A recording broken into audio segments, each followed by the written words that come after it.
भारत में TikTok ban होने के बाद अमेरिका, ऑस्ट्रेलिया, साउथ कोरिया जैसे देशों ने भी इस पर बैन के संकेत दे दिए हैं। इसके बाद खलबली मचना तो लाजमी है, लेकिन करोड़ों कमाने वाले दुनिया के सबसे अमीर सेलिब्रिटी टिकटॉकर्स इस सबसे बेपरवाह हैं।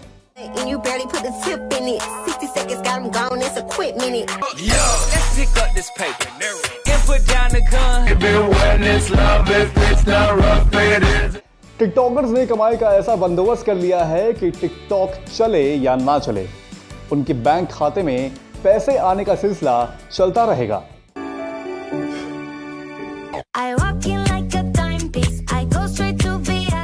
क्योंकि ज़माना पैसे का है। भारत में टिकटॉक बैन होने के बाद दुनिया के दूसरे बड़े देशों को भी इसे बैन करने के लिए सोचने पर मजबूर कर दिया है। Mobile app analyst sensor tower की माने तो भारत के इस बड़े कदम से कई निवेशकों और व्यापारियों का चीन पर से भरोसा डगमगा गया है। यूएस आर्मी और नेवी ने अपने अपने सरकारी फोन से टिकटॉक को अनइंस्टॉल करवा दिया है। पूरे देश से इसके सफाई के लिए फेसबुक पर एक एड कैंपेन चलाया गया है, जिससे लोगों की सहमति मांगी गई है। बैन हुआ तो टिकटॉक को सबसे ज्यादा नुकसान अमेरिका से ही होगा, क्योंकि ओवरसीज में कमाई के लिहाज से वह दूसरा बड़ा देश है। दुनिया के टॉप 10 टिकटॉक इन्फ्लुएंसर्स में से 8 वहीं के हैं।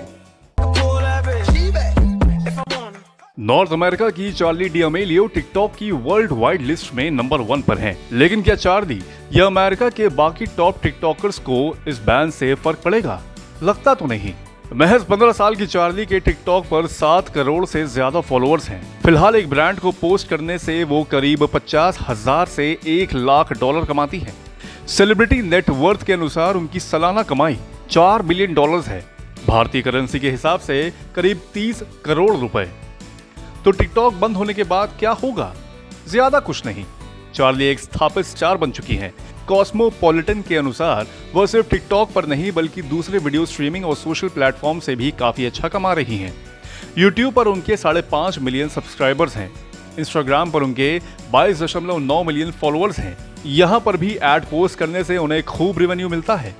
इन सबके बाद उनके खुद के मर्चेंडाइज हैं, जिसे लोग हाथों हाथ खरीदते हैं। मतलब अगर टिकटॉक बैन भी हो गया तो चार्ली की सेहत पर ज्यादा फर्क नहीं पड़ने वाला है। चार्ली के अलावा बाकी टिकटॉक स्टार्स भी काफी सुरक्षित हैं। दुनिया की दूसरी सबसे ज्यादा फॉलो टिकटॉकर एडिसन रे के 5 करोड़ से ज्यादा फॉलोअर्स हैं।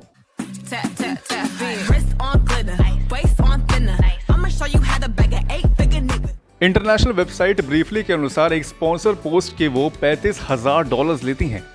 महज 19 साल की एडिसन चैंटिली बुटीक, फैशन नोवा, अपटाउन, चीपस्टेक और मैकेरी ज्वेलर्स जैसे ब्रांड्स को इंडोर्स कर चुकी हैं।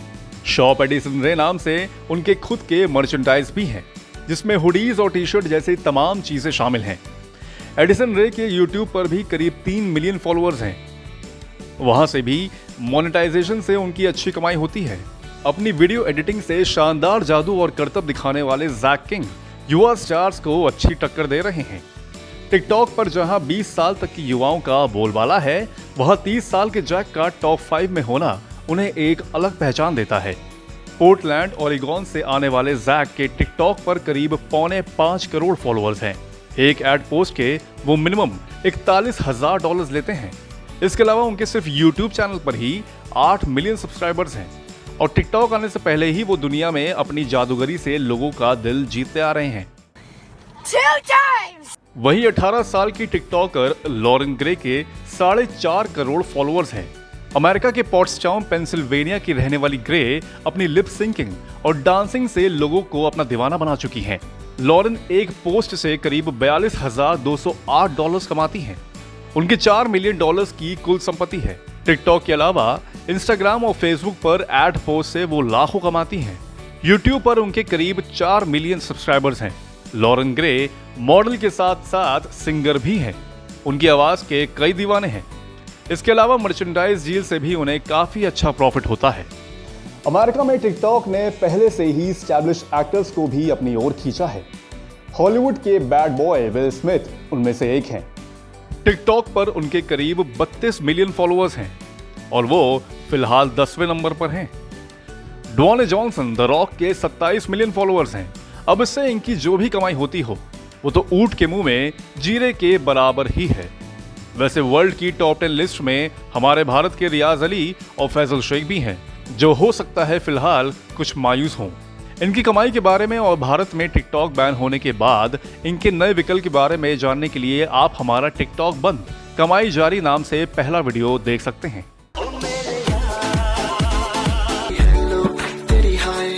लेकिन सभी टिकटॉकर्स की जिंदगी इनके जैसी नहीं है। यूएस में संभावित बैन को देखते हुए लोगों की रातों की नींद उड़ गई है। कई इन्फ्लुएंसर्स ने अपने फॉलोअर्स से उन्हें यूट्यूब पर सब्सक्राइब और इंस्टाग्राम पर फॉलो करने के लिए आग्रह किया है। टिकटॉक भी अमेरिका को यूं ही खोना नहीं चाहता, इसलिए उसका भरोसा हासिल करने के लिए वो एड़ी चोटी का जोर लगाने लगा है। टिकटॉक पहले ही हांगकांग से अपना बेस हटाकर चाइना से अपनी जड़ों को खत्म कर रहा है। टिकटॉक अपने 5 main offices London, Mumbai, New York, Los Angeles, Dublin में से कहीं भी अपना नया हेडक्वार्टर स्थापित कर सकता है। टिकटॉक ने अमेरिका में सबसे बड़ा हथियार रोजगार को अपनाया है। क्रिएटर्स फंड नाम से टिकटॉक $200 मिलियन मतलब करीब 1500 करोड़ रुपए के फंड का ऐलान कर चुका है। ये टिकटॉकर्स को उनके वीडियो के लिए पैसे देगा और उनकी इनकम ऑफ सोर्स बनेगा। टिकटॉक अमेरिका के 10,000 लोगों को जॉब्स भी देने वाला है। ऐसा कर वो यूएस और बाकी देशों से अपनी वफादारी और ईमानदारी को साबित करना चाहता है। तो क्या चीनी कम दिखाने से टिकटॉक की वापसी हो पाएगी? यह कह पाना फिलहाल तो मुश्किल है। आपको हमारा शो ये कैसा लगा हमें कमेंट बॉक्स में जरूर लिखें और इस वीडियो को ज्यादा से ज्यादा शेयर करें। धन्यवाद।